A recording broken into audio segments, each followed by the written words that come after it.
I did want to remind everybody to please fill out your speaker evaluations on the mobile site, and also please silence your cell phones so we don't have any interruptions. And I need to read the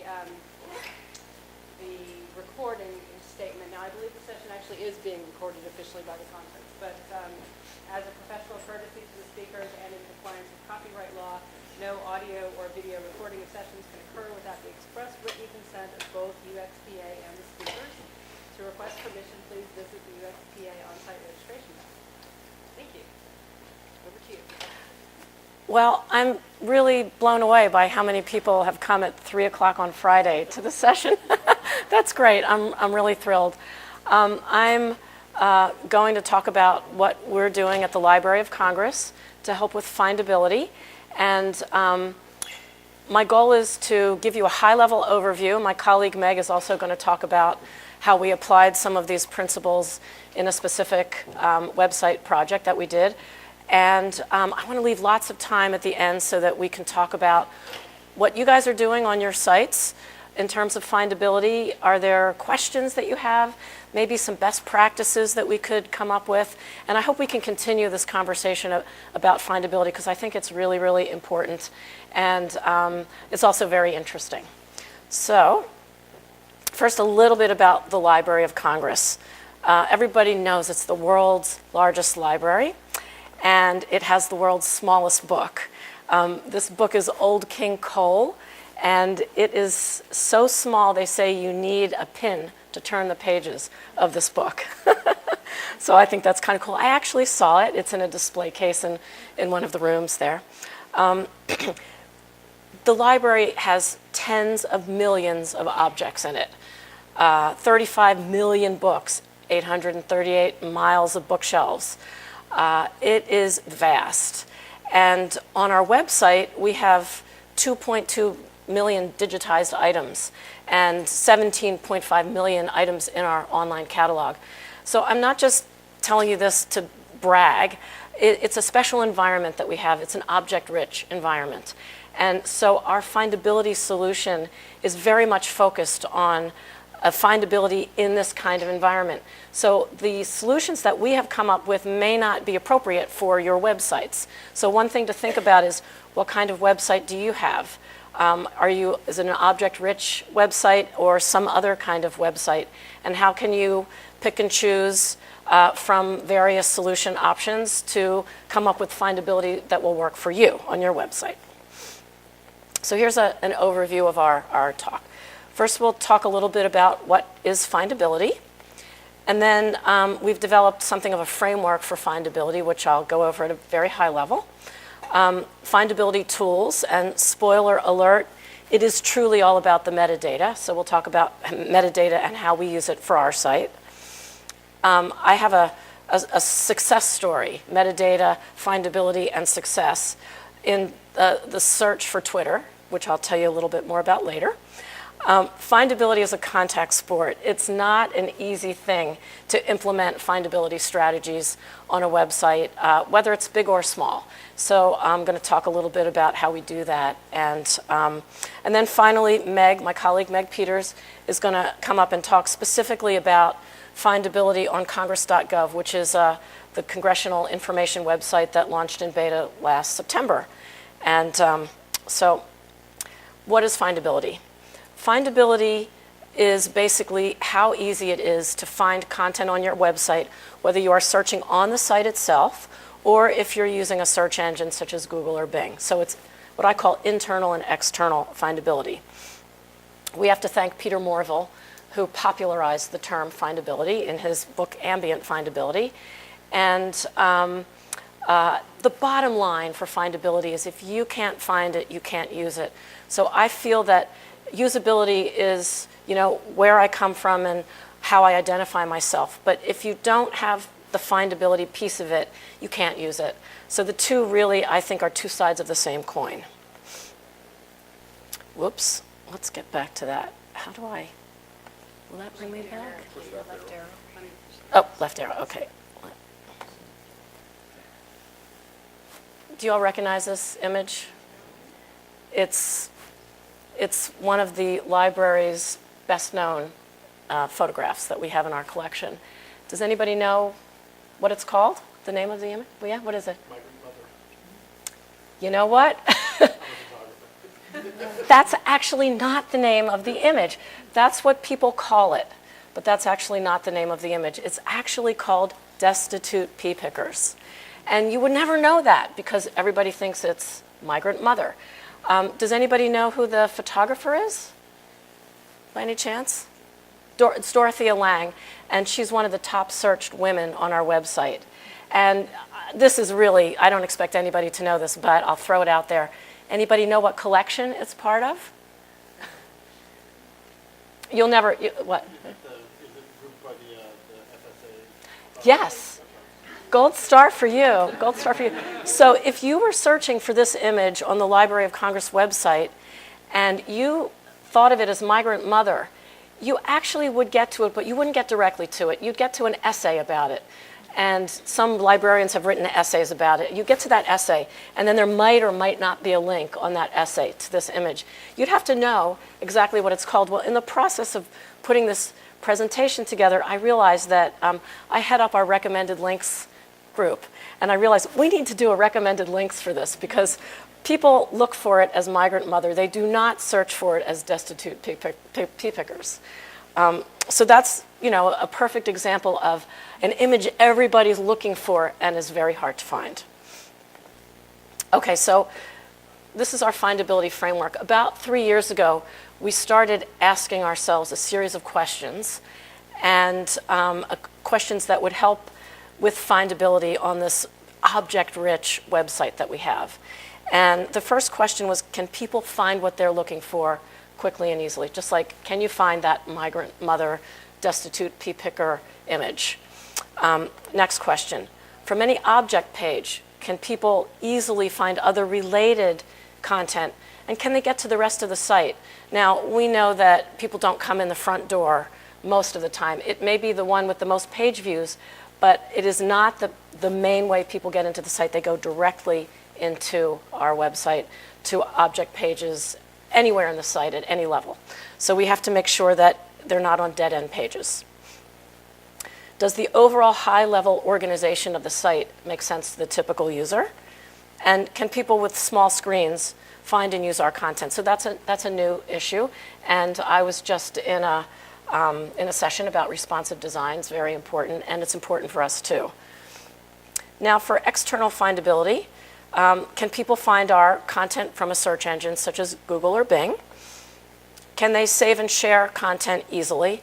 Now, from my perspective, a share is like a sale. We don't sell products, so we can't look at what's in people's shopping carts and figure out, how much money our website is generating. But every time somebody shares content, that's a sale. Also, when somebody downloads content, that's a sale for us. So that's extremely important. And then, do we reach out to our audience and not just wait for them to come to us? And then finally, can our content be accessed? Can it be downloaded in bulk? Can it be repackaged? This is the whole government data accessibility movement, and we've put a lot of attention to that lately with the APIs. Okay, so let's look at each one of these. Can people find what they're looking for quickly and easily? Well, for our environment, our object-rich environment, the answer is what I call big search. We made our site search-centric, and it's just way too big to navigate, so we put a big search box right in your face on every single page. And that's a design issue. We designed this. We used our graphic designers, and we really made sure you couldn't miss it. We implemented faceted searching that's metadata driven, and our search results are much more descriptive, and again, it's metadata driven. And we bring up recommended links so that even when you search, there may be some kind of a disconnect, so we want to make sure that you get the content you're looking for. If you search for migrant mother, you should get that image. And that leads us to some changes that we made. So these are examples of what the website was like around 2000. And I got this from the Wayback Machine. I don't know if you're familiar with that. I love that. Here is the link to it. There wasn't even a search on the home page. There's a link to get to it, and that's what the search page looked like. And then in 2008, we have search on the homepage, but it's up here, it's like in the corner. Now, it used to be an axiom in user experience that search was where people went when the architecture failed. And so you had to do search, but you really wanted people to be able to navigate their way. That just doesn't work for our website. So in our search results, this is an example, and we still have this on our site now, of legacy-style search results, just a list. And from 2008, a little better, where you can search across various data sets, but still basically a list, no faceted searching. So now this is our top level of our home page, where again the search box is front and center, right in your face. This is a search results page, again search right at the top there, and top of an object detail page. And we carry that search throughout the whole site. And for our search results, we have our facets that are driven by metadata, our descriptive search results. So this is the kind of transformation that realizing that we are a search-centric site has brought us to make on our site. Next one, from any object page, can you find other content? So we now look at our object pages as hubs, and it's one of many ways to get around the site. So here are some examples of these legacy pages. I think of them from our dead-end website Hall of Shame pages, content pages that look like they were done in, like 2002. And we've got lots of different variations of them, and they're still up on the site. But now this is what our new content object pages hub looks like. We have our need to know area right here, which is the bibliographic record. And then we have here what I call our nice to know area. That's all of our related content. This is a map, so these are more maps. These are more objects on the same subject. This shows the various collections it's involved with. And we also have various viewers and players and the ability to download from this page. Yeah. On the first image that you showed from the Wayback Machine, you had two links for searches. One was search the site, and one was search this catalog. And then when you replaced it with one, it seems like most of the results are catalog related. So is it just the one search now, and is it effectively search this catalog? The site and the catalog are enmeshed together. So when you search, you get results from both the catalog and the web content. And then you can use the facets to limit the search results to just web pages or to catalog items. And you can also go by format, that sort of thing. So, yeah. Did that answer your question? Okay. And I just wanted to show you this. That was an object detail page for the Waldseemüller map, which is one of the treasures of the library. It's huge. It's like the size of this whole wall. And it was the first map that mentions North America on it. It was done in 1507, and that's what North America looked like to people in 1507, which I think is really cool. All right, so then the next one. So does the high-level organization make sense to the typical user? Well, right now, we have a global header and footer on our site, and this is what it is right here, this area here. And, it's okay, but it doesn't really reflect the kinds of tasks that people need to do, and certainly if you want to visit the library, it's not going to help you at all. So we went through a project to create a global header and footer, and here's a sneak preview of it. It's not on the site yet, but it will be within the next couple weeks. So we have a global header now with a rich drop-down area, and these are some examples of this is from a design drawing of it. And this is what our global footer looks like, our new global footer. This is all metrics-based. This navigation stuff, especially things on the home page, becomes very political. We said, no, we're going to look at our metrics. We're going to look at where people are going. We're going to look at what people are searching for, and we're going to surface that and make it something people can get to. Can I ask how you accomplished that goal? Tell me. Or should we hold this till later? Let me. To actually get away from the politics-driven, this link needs to be here, or so on and so forth, that you were actually able to say, let the metrics drive this. I think that's amazing. Congratulations. Thank you. We have a web governance board. And so fortunately, that is the platform for making decisions. And I'm not a part of that governance board, so I'm happily insulated from all the political infighting that goes on through there. But basically, the Web Governance Board is very, very supportive of creating a metrics rather than politics-based user experience. So, you know, we have to be careful, and collaboration is a really big part of it, and I talk about it as a contact sport, and we'll talk about it a little bit more. So that never goes away, but we basically have very, very high level support for doing that. That's how it, does that answer your question? Okay, great. Okay, so now the small screens. So we're starting to implement responsive design, and this is an example of what our website used to look, this is the home page, what it used to look like before we implemented responsive design. So you know what it's like. The tiny little, if you make it big enough to read, you probably have already hit a link and you've lost the, you've lost the page that you're on.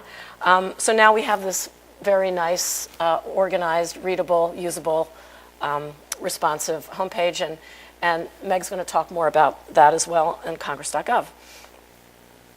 Now, when we go to external, can people find what they're looking for from a search engine such as Google and Bing? And the answer to that is organic search engine optimization. When I worked for a Fortune 100 company, this was the bane of my existence. I just really, I found it to be so awful. I felt like search engine optimization was really interfering with my creating of an appropriate user experience. Then I got to the Library of Congress, to a .gov site where nobody cared about it. And I couldn't believe it. It was like, really? You know, it is important. It actually is important. So I became an evangelist for it, which is so ironic, given that I felt that it was so interfering. But the bottom line is that you have to have good, basic, organic SEO principles at work on your site. And that helps you internally as well as externally. So we have, now the first sub-site that we did where we really implemented organic SEO from the very beginning was the National Jukebox. And you can see these great search results here. Everything was written with the idea in mind that it would be truncated if it was too long, and we had to front load those descriptions. And it's worked very well. In fact, even so well that this is a general search on just the word jukebox, and it's the number 5th item on Google. So it's really been a success in terms of organic SEO. Now, of course, you know, there's other issues like how many links you get from other sites, and we're not involved in actively trying to create that, but we did what we could, and it really did help. Now, can people save and share content easily? We have a share tool, and that's what it looks like. It's on every page, not every legacy page, but you know, every current page. And so now, and this is what it looks like when it's open. You have these social website sharing options, email, and ability to save, download, insert. So another big part of having good shareable content is URL design. And we have been implementing best principles for URL design. So this is an example of a URL that comes from our Thomas legislative website. It's actually the same URL. It's House Bill 499, but look at that. It's not human readable. It's not really shareable or usable, and we understand the value of good URL design, and we're moving now towards everything being human readable. Okay, next, do we reach out to our audience? So we have a big social media outreach component. I'm not really involved in that, so I can't talk too much about it, but we're on all the places we need to be. Plus we have RSS feeds and email newsletters and blogs and that sort of thing. And then finally, can users access and repackage our content? So we have started to bring in APIs, and that's again part of the government's open government push. And we have an API that will allow you to access the catalog of our prints and photographs, which is really, highly sought after thing. And our first experiment with that is the linked data service. Now this is for librarians. The library produces authorities for subjects and for names and for locations, and these are what librarians use to catalog books and information. And it takes up shelves like this big, and every year it gets updated. So there was a big cry from the librarian community around the world, because the library is sort of the leader of all of this, to make this available. So we get a lot of traffic here on this, on our linked data side. And we also provide, I think, Congress.gov has an API that the GPO takes, is that right? It's built to allow for bulk access in the future. No, but for bill stat, I think bill summary. Yeah, no? Okay, well, I'll check on that. So I just want to pause here and see if anybody has any questions at this point. Yeah? When you say organic SEO, what do you mean by organic? I'm sorry, I don't. Yeah, organic SEO is sometimes also referred to as natural SEO, and it's basically what you can do on your site to enhance the ability of the search engines to find your content. So it's not about buying advertising. It's not search engine marketing. It's not about finding the link on the search results in Google that you want to buy next to, and it's not that sort of thing. It basically involves three components, a little bit more than three, but there's your URL, there's your title, your page title, and your description. Keywords used to be very important. Not anymore. People use keywords to really try to game the search engines, so they don't really pay attention to that anymore. And then, of course, the content that you have on your page should reflect what's in your metadata, what's in your title and your description tags. So we have some best practices around that we implement. Yeah? I just wanted to ask, you mentioned you reworked some of the URLs to make them more friendly for people. Were you concerned about SEO when you made that change, and if so? Absolutely. URL, I spent quite a bit of time looking into best practices around URLs, because we have URLs that'll go on for 4 lines. And it's full of database calls and all kinds of things that just make these share sites choke and make it impossible for people to share URLs with each other. You can't print it in a handout. It's really just not working. So that was very much a part of it.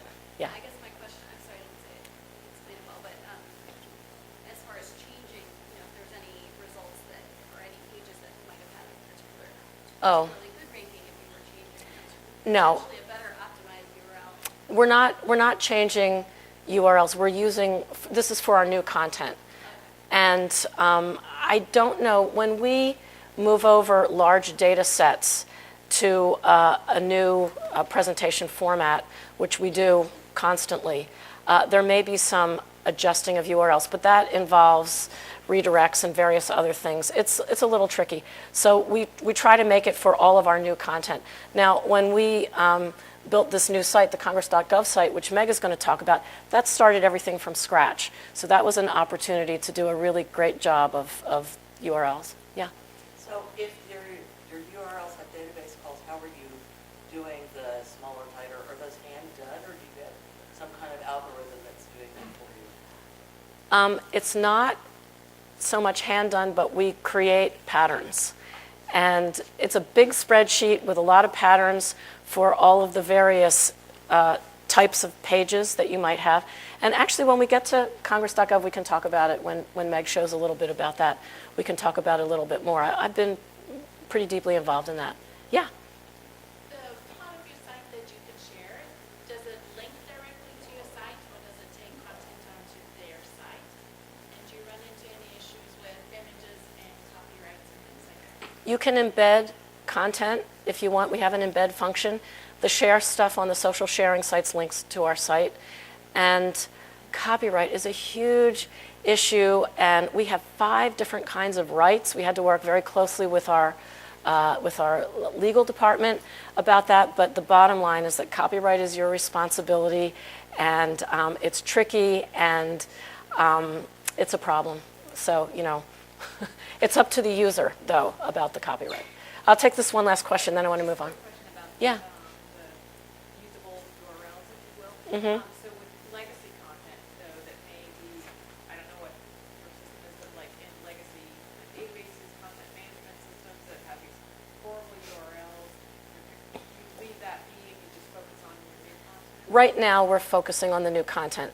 Again, if we are taking a big data set and from a legacy system and moving it into another system, we may look at that, but we have so much new content to do that that's really, you know, sort of occupied our attention. It's something to think about, because are you going to keep those redirects around forever too? I mean, it's really a problem. Do your URLs right the first time. That's that's the lesson. Okay, let me move on. So now tools, and I say it's all about the metadata. Metadata used to be something that librarians were really cared about and knew a lot about, and you know, sort of data freaks knew about. It's become very popular lately. I'm not going to go into why, but it's, you know, it's a term that's in the news these days. So that's kind of cool. So I think we have two kinds of metadata. We have what I call system metadata, and that's our metrics. We have Omniture, we use 4C, we have a share tool, and we have metrics associated with that. I get a download of our search terms that I love poking around in. So that's what I consider to be metadata about our system. And then we have page and object metadata. So it's the metadata that describes our objects. We use the HTML tags for search engine optimization purposes. We use some of the Dublin core tags. I don't know if you're familiar with that. I can talk about that. If you have a question, I can explain that, but hold that for the end. We have a few other tags that we've added because they're useful for us, and URLs, which I consider to be a kind of metadata as well. It's how you describe the location of your page. So here's an example of, we get every week we get a report from our Omniture system, and it goes on for 5 or 6 pages. It's just an example of it. And we get a monthly report on our social media and mobile usage. And this is from our share tool. We both have access to the tools, and we get these canned reports as well, so we can look at trends over time. I wanted to show you this. I went to an earlier session on search and search terms, and this, every 6 months, I get a download of 6 months worth of searches on the library's search engine. And this is 6 months. This is 2 million, and those are not actually individual searches. It says 2 million, so it's not really searches, it's 2 million terms. And as you can see, the top one is the Civil War, which it typically always is, and it's 5,142 searches just for the Civil War. So I go in here, and this is, to me, this is fascinating. It's like peeking into the nation's unconscious, because people come to the library's website and they type like amazing things, and they'll type spouse abuse in there. They'll type, you know, like legal help. You know, you can feel the pain of these people who come to this website and type things in. But we use this for when we were doing our global header and footer. What are people looking for? Make sure they can get to it. Yeah. Oh, well, these are the id.loc.gov. Those, do you remember I showed you the API? So these are librarians. Yeah. So these are librarians, and they are looking for, this is subject authorities, and that must be name authorities. So you can see that librarians are here, and they're looking for librarian stuff. And it's easy to forget, because we have so much cool stuff that people are interested in anyway, the general public, that we're a library's website. So that's very important. So we made sure that in our global header we had a lot of access to librarian-style tools as well. So the other thing I wanted to show you is that here we are at there are 2 searches for a misspelling of scandal. And talk about a long tail environment. Here's where we are in that 2 million search terms. Way up at the top. So, you know, like all the rest is onesies and twosies, what I call onesies and twosies. So we have a super, super, super long tail.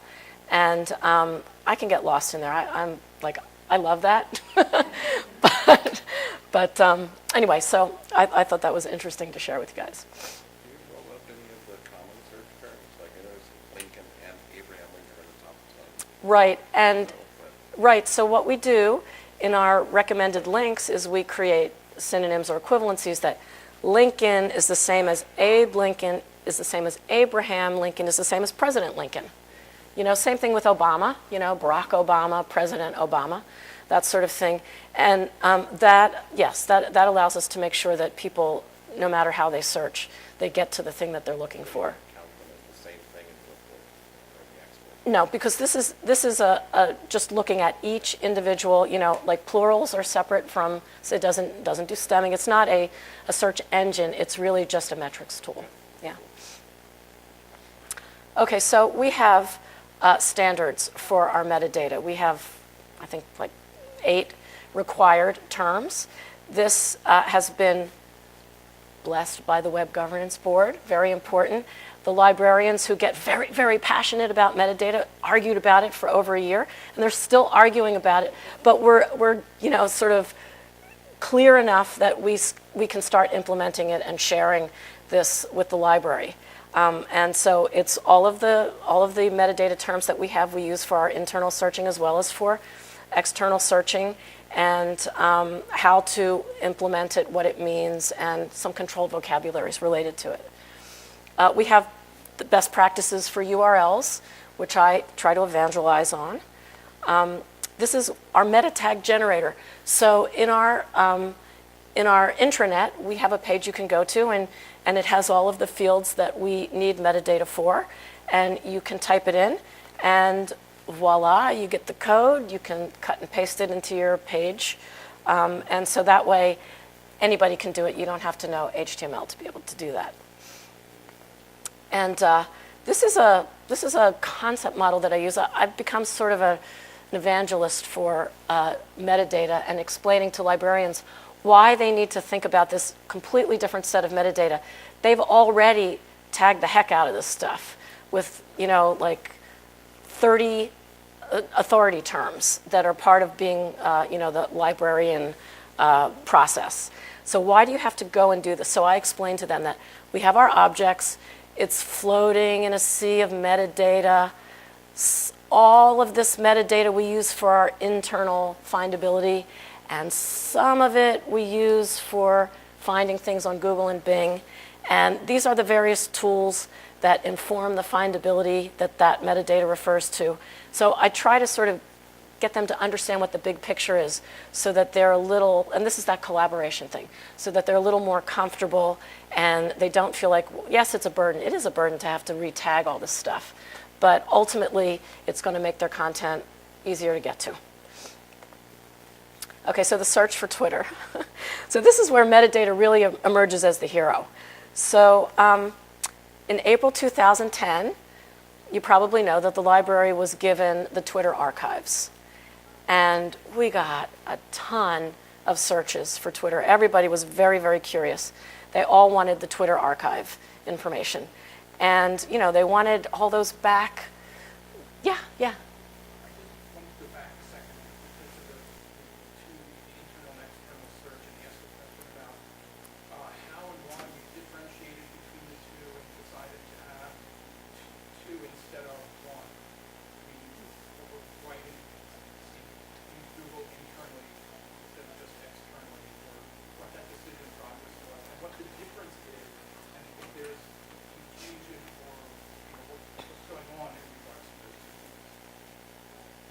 Well, can you hold on to that for the end?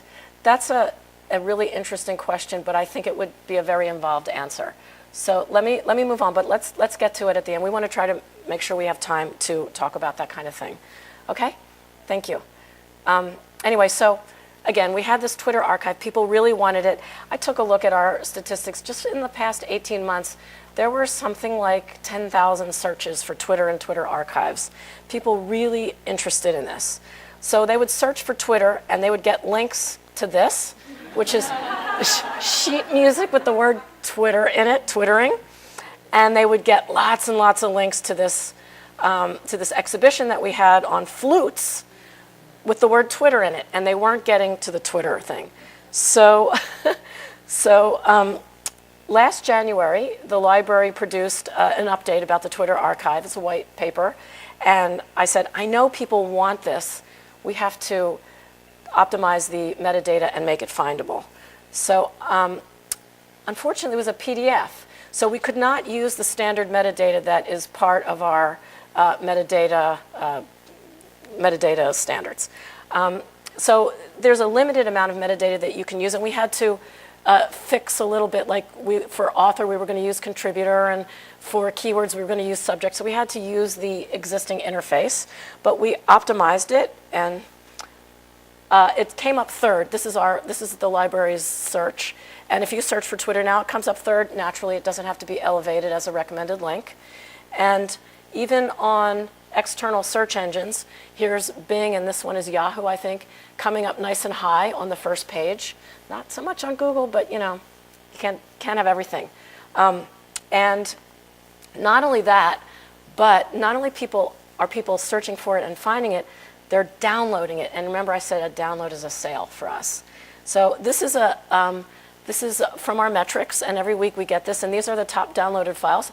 It was in the end of June, it was the number 5th, and it's been, ever since it's been up there and findable, it's been in the 1 to 5 position. So it's become a top download on our site.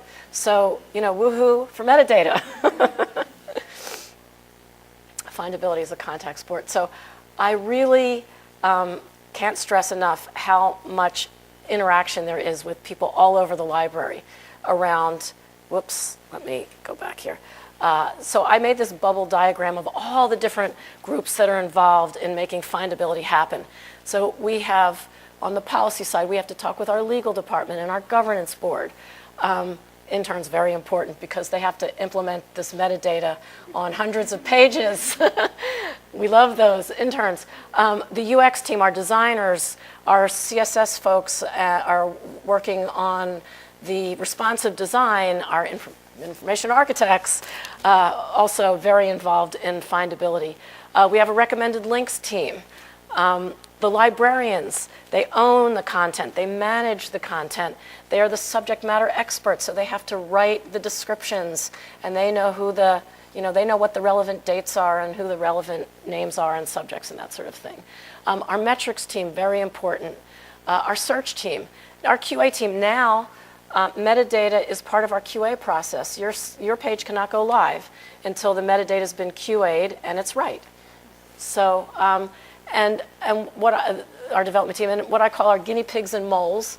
Guinea pigs are the people who always want to be the first to do something because they know they're going to get a great benefit out of it. So our education outreach team is very active, and they always want to be first, and they have a big stake in getting their content out there and findable.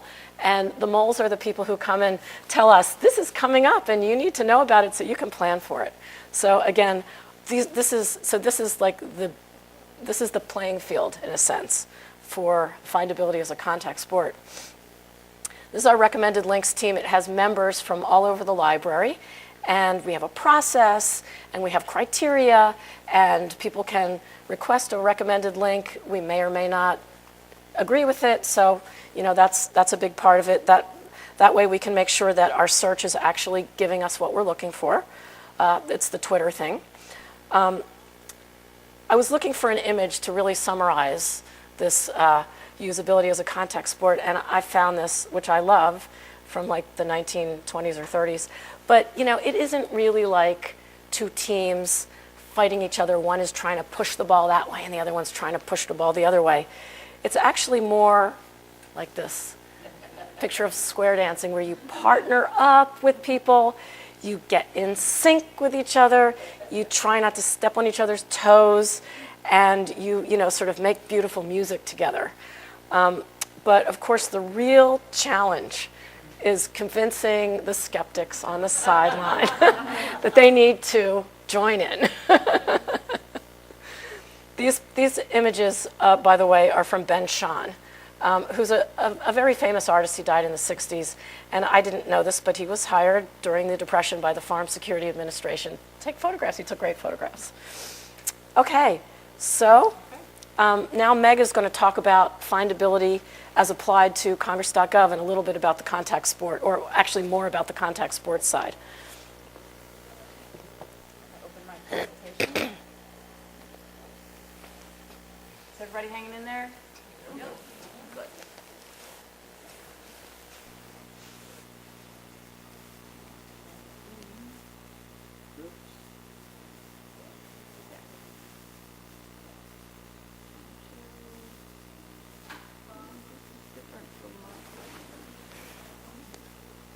Far left, from the beginning. From beginning.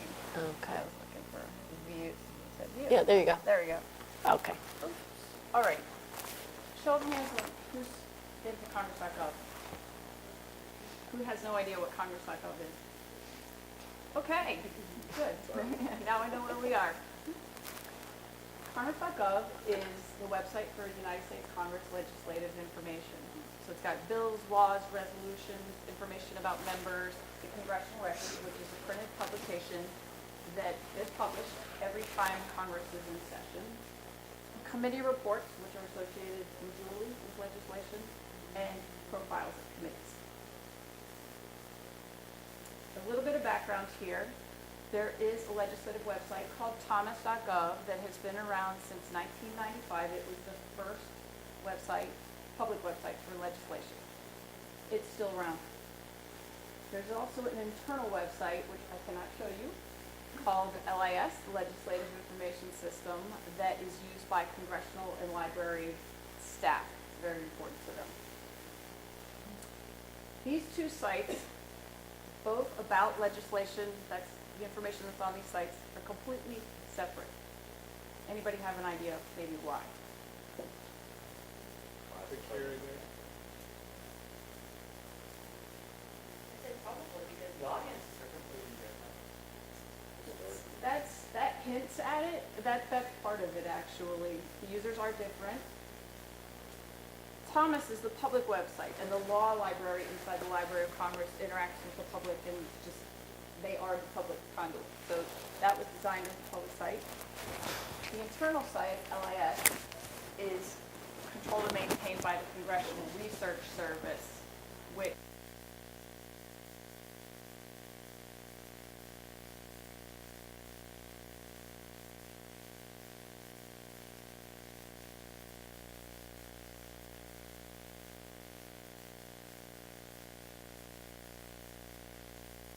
will eventually replace Thomas and LIS.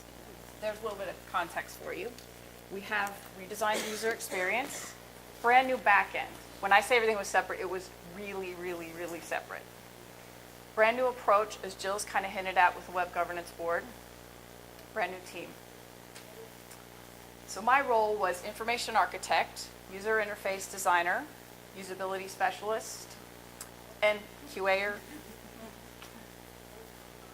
Other people on the core team besides me were a project manager from the IT department. We had subject matter experts one from CRS, one from law, very even. My group is web services. My boss, the design manager, was on the core team and is on the core team. His peer, the development manager, is as well, and a technical architect who plays a very important role. Now, by the time we started in June of 2011, by the time we launched, we had more than 40 people, which is a lot for a library web project. We had back-end developers from ITS, some QAers. We had our subject matter experts, which somehow kind of multiplied before the launch. From web services, we had more QAers, more back-end developers. We had legal counsel. We had front-end people. We had a visual designer, sysadmins, and our web services chief, whose title actually really is chief. So it's a lot of people. If you're interested in hearing about from people working on Congress.gov, the Law Library blog has a great interview series. There are other interviews besides Congress.gov staff interviews, but just go into the interview section and you'll find a lot. So I want to back up a little bit to talk about the framework that made this happen, actually. Our Web Governance Board, which was a first for the library to form a group that steered the web properties and the web strategy. They hired a team of experts, one of them being Peter Morville, in different areas: information architecture, content management, search engine optimization, etc. And those experts came up with strategies, and they also decided that the library's web presence had 3 pillars, one being Congress.gov, one being the National Library, which a lot of Jill's what's shown you is in the National Library. It's the idea that the library is full of these great treasures, and we want people to be able to find these precious objects quickly and easily. And then the third one is copyright, which is we're working on right now. So they actually came up with a strategy and set the framework for this to happen and the authority in the organization for this to happen. And that's how we went from everything being very, very separate, which we sort of still have one foot in, by the way, to all these people working, and our team keeps growing. Back to the idea of findability. It's definitely my job. I need to design things so that they're findable. And I have a great team to back me up, like Jill, and several of us. This isn't everybody on the team, and we don't look like this either. But I we're kind of do. I actually put the hair on this to make it feminine, so hopefully that's appreciated. So we are of like mind when we come to talk about these issues, even if we don't agree. It's like we all get it about user experience, but we have to collaborate with a lot of other people in the organization. So we spend a lot of time thinking about these things that Jill has brought up, the pillars of findability. We'll talk later about internal and external perspectives. And I wanted to talk a little bit from my perspective about some of the challenges I had working on Congress.gov and maybe tell a few stories. Some of these challenges, like can people find what they're looking for quickly and easily, and can they get to related information? Does the high-level information make sense? Some of these, to me, were design challenges. So I had to figure out what Congress.gov users are trying to find. Why are they coming? They're looking for legislation. That Dodd-Frank Act that was mentioned by our keynote speakers, you would find that on Congress.gov. They're looking for information about members, and this is actually brand new. We added it. It didn't exist before. It's not on Thomas. Information in the congressional record. What's Congress doing right now? What did they do yesterday? What did they do a year ago? Committee reports, which are normally associated with legislation. And they tend to be on topic, so if it's a bill on agriculture, there might be a report on the specific part of that. So to our team, these things that you see here are search objects. And how many of you use that term in your everyday life? How many of you never heard it? Okay, good. So somewhere in the middle. So I want to look a little bit about a bill as a search object, or at a bill as a search object. A bill has a lot of people associated with it, like sponsor, co-sponsors, committees. Sometimes there are many committees working on a single bill. It's got summaries because there are different versions. So the text, there might be several versions. It could be 8 or 10 versions of that. Actions that were taken on the bill. It was voted on today. It passed the House, it passed the Senate. Maybe it was just introduced and it never went any further. Titles, amendments, subjects, and then committee reports, which I mentioned earlier, and related bills. So that's an awful lot of information, and I didn't start out knowing all of that. Our subject matter experts really guided us here. They know that information inside and out, and I needed to know that in order to make that information findable. And the legislative process itself is very, very convoluted, and that affects the information and how you might display the information. And our legislative experts are also users of the internal system. They have a lot at stake there. So, I'm sorry, do you have a question? Just really quickly, so are the CRS outputs also a search object? When you say CRS outputs, I'm sorry, what do you So mean? when Oh, on this particular subject. the CRS reports? Yeah, Those are, become available to members, but so There's- they can search objects? no, they're top secret. They're only for staff. So I'm glad you brought that up, because when we get farther towards the staff, I'm going to call it view, the staff experience through this website, those are the kinds of things that they would have access to that the public would not have access to. And what he's speaking of is Congress can order a certain report, and it's extremely helpful, but it's very internal. But some of the congressmen put these reports on their website. I remember being able to download some. Yeah, they get out. They do get out, and I'm not really sure how that works or why they get out. So, okay, so back to our UX team. So within this scenario of, I'm not going to say it's sort of a redesign, but sort of not, because it's a brand new site. We were evangelizing a lot about good design and usability and the different audiences, and trying to work with people who had a lot of expertise. And remember, the public is our audience, and so they don't have a lot of expertise necessarily. So we evangelized a great deal. But the core team didn't always agree. Here's our core team again. It's a new idea for us. It was a new way to work. We sort of had to get to know each other, build trust and credibility within this team. We had to make some quick and hard decisions at times. There were times when the development cycle constrained us. I'm sure you've heard, well, we can't do that in this release, and so can you come up with a way to make it user-centric? So, we had to do a lot of we're trying to work quickly, but do good work as well. And our development manager had a quote that he said frequently, it's a beta. And that was fortunate for us. It was very good psychologically to be able to say, it's a beta, and this is incremental, and it's a new way of working. So there was a lot of collaboration. And we did make great strides. We integrated usability testing into our development process, and that's huge. Jill actually lobbied, I use that word very deliberately here, for that for more than a year. And now the team really understands it, loves it. Can we test this? Can we test that? And that's a huge win for us. So I'll show you a couple of shots of new and old. We went from this. I'm trying to allow enough time for questions. Thomas had a search box that wasn't global, a very limited search scope. You couldn't sort or filter the results. Congress.gov, global search box, cuts across various sources of information like legislation members. You can filter using facets for party, subject, things like that.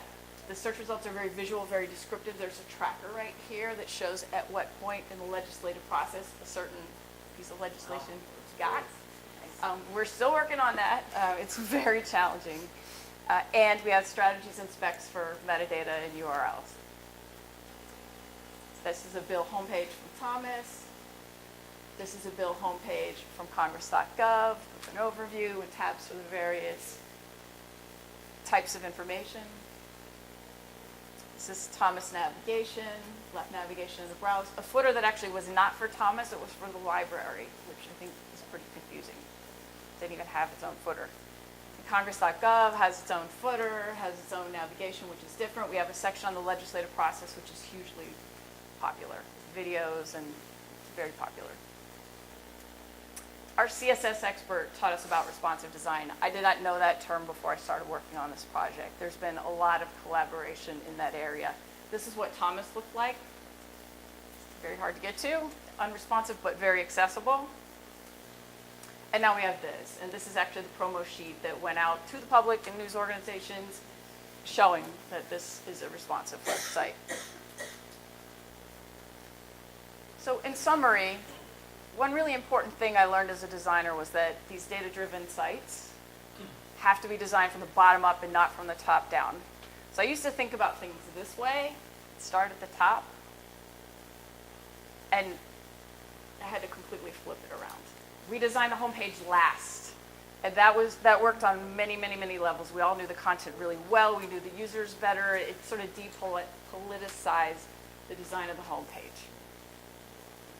And the other thing I learned was that success depends entirely on collaboration. So, thank you very much for hanging in there.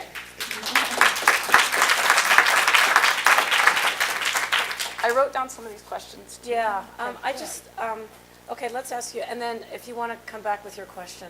Yeah, So I like what you said about one of my question. In regards of a marketplace where you are not actually putting the data of your objects, but then you have members that are submitting their items, how do you basically convince these people of the quality of the data they have? That's not how it is actually. The data comes, it's the congressional data comes from the House. They own that data, or the Senate. They own that data. And GPO is in that loop somewhere too, and some of what we get is from GPO as well. No, I understand in your case, but do you have any recommendations for? oh, for when people are submitting? Exactly. I see. Are you talking about metadata? Yes. I would start with coming up with standards. That's not an easy thing to do. It was a year-long process at the library. I don't know what kind of environment you're in. You may be able to shorten that. I don't know, but I think you have to have standards. It's, Is that manual available on the Library of Congress? no, it's not. I can send it to you if you're interested. You can leave me your card and I can send it to you, but no, I can't post it anywhere. But Okay. it's not top secret. It's just, not to be posted. Okay, thank you. Can I respond to your question? Can you ask it again, please? Sure, you had a slide up there that showed an internal and external search facility, Google being one of the external. Right. And my question was about what went into deciding how to have two, how you chose an internal one, why you didn't use an external engine. I see. Two experiences and Okay. how you manage one set of metadata with two search engines and Oh, well, you may get different Google and then have to do an internal search. There's a lot of issues around that, I think. that was already decided when I've been at the library for 5 years, which is actually, I'm a newcomer compared to the tenure of people at the library. That was already decided that the library would have its own search engine.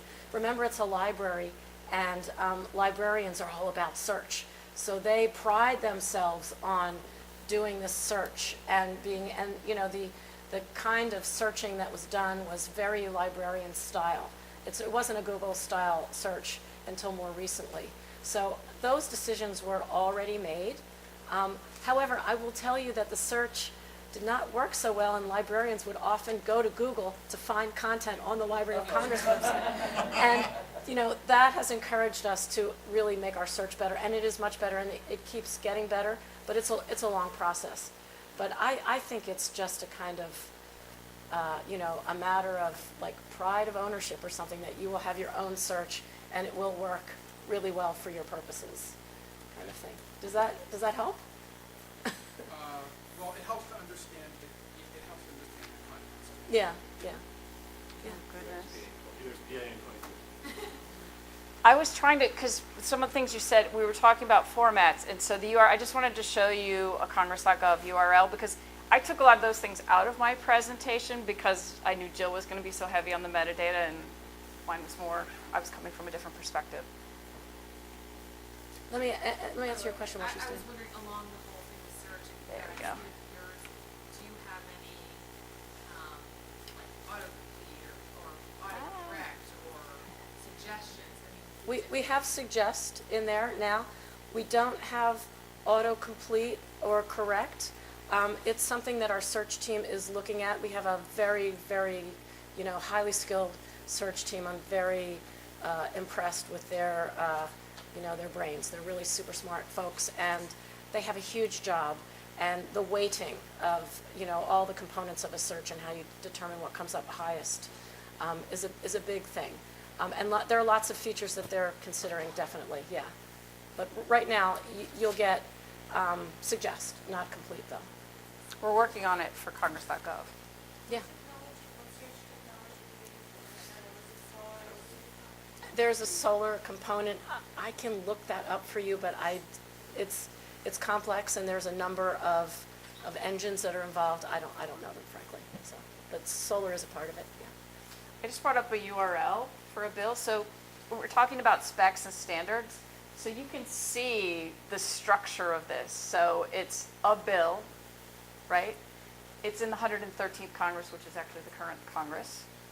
And the type of bill that it is that it's a House joint resolution. and its number is 15. And so if this was an amendment where it says, and it was in the House, it would say House Amendment. And there's a whole structure for this that we figured out that before things were not permanent. These are permanent. They're very easy to share and save, and they're much more findable because they're structured this way. And we set up the structure, and then the content comes in from the data. So it's populated by the data, yeah. Yeah. How does this work in not English or for blind? Like just in general, the whole site, how accessible is it? What if I want to do research, but I don't speak English? Let me say that we get a lot of searches in a lot of different languages, and the search seems to work for them, which is interesting.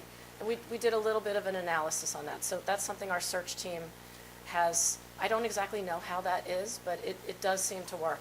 We get also like searches in Cyrillic and in Arabic and in, you know, Asian languages, so not even in an alphabet.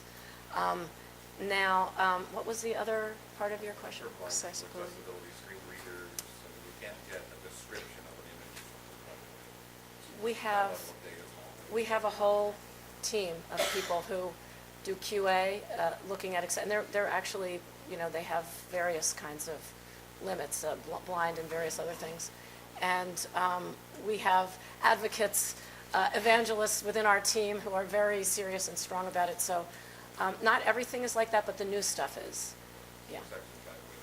Yes. We're over. We're 1 minute over.